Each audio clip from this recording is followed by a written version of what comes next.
Hello.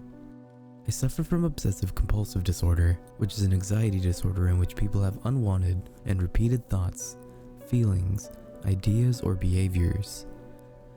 In other words, my life is like a systemic pattern.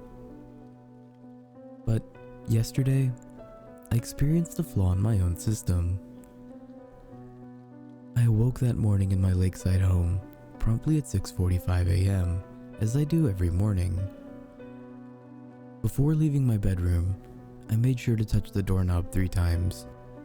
I have to. I need to. On my way downstairs, I made sure not to step on the second to last step. I never touch that step. I just can't. I made my usual breakfast of toast, scrambled eggs, and black coffee. I never eat anything else in the morning, just always those 3. Turning my iPad on, I made sure to check the local news for headlines, like usual.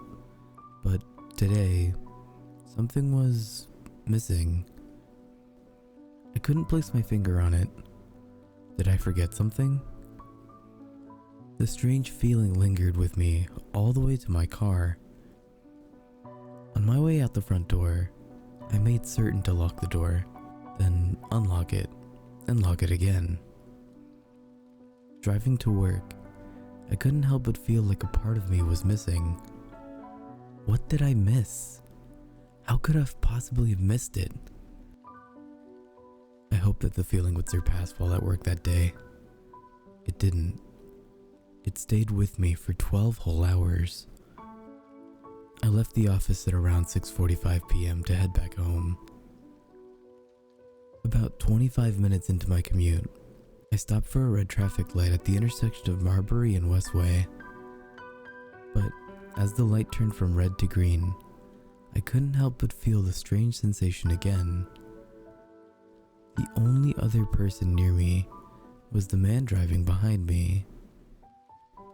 He blared his horn for me to get going, but instead of accelerating, I just unrolled my window and motioned for him to go around me. He did. I dreadfully sat there in my car, still stopped at the intersection. Something is seriously wrong. What am I missing here? I made sure to touch everything in my car, hoping that would spark my memory. I touched the dashboard, the leather seats, the emergency brake, and even the roof. It did nothing for me. My hands began to tremble as I slowly pulled away. This isn't right. I don't like this. Arriving home, I pulled my '74 Mustang into the garage. I washed the car every weekday, never on weekends. I only washed the front of the car and the back, never the sides. No matter how dirty they get, I never wash the sides. I simply just can't. But something else seemed to be missing from the daily routine as I washed. No, not again. First the news, then the intersection, now this? Finishing up with the car, I jogged out to the backyard. Only jog, never walk, never run. Opening up the tool shed, I felt yet another thing missing from my pattern. I screamed, "This isn't right. This isn't right. This isn't right."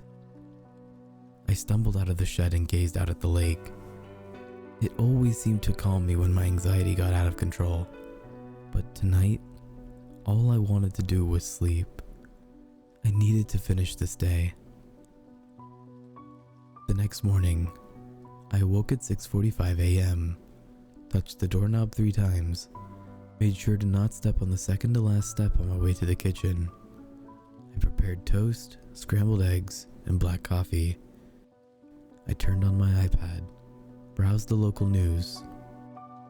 It's still missing. I became aggravated. What is it I could possibly be missing? I began to feel nauseous. Hurrying out of the door in a vicious rage, I quickly locked the door, unlocked it, and locked it again. I drove off to work. I tend to get a lot of work done when I'm upset, strangely, so at least I felt some accomplishment when I left the office at 6:45 p.m. I drove fast on my way home. Very fast. What am I missing? I approached the red light at Marbury and Westway. Come on.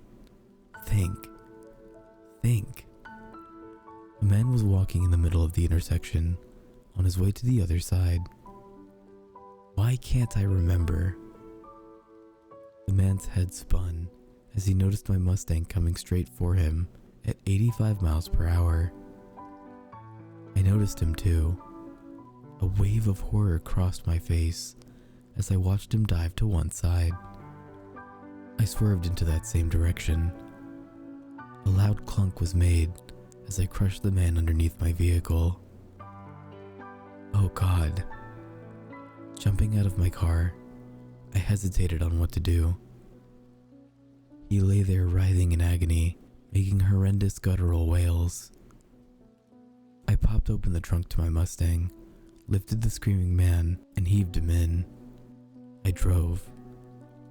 Upon entering my garage, I made sure to wash the blood off the front and rear of my car. The sides were not necessary. After dragging his broken body out to the backyard, I jogged to the shed. Inside were black garbage bags, cinder blocks, and a hacksaw. After dismembering the man, I was able to fit both the remains and a cinder block into the bag. Dropping him into the lake was all that was left to do. The following morning, I made sure to wake up at 6:45 a.m. and touch my doorknob 3 times before skipping the second to last step on my way to the kitchen. While eating my toast, scrambled eggs, and black coffee, I browsed the local news on my iPad. The top headline: Hit and run serial killer strikes again. I smiled. Back to normal.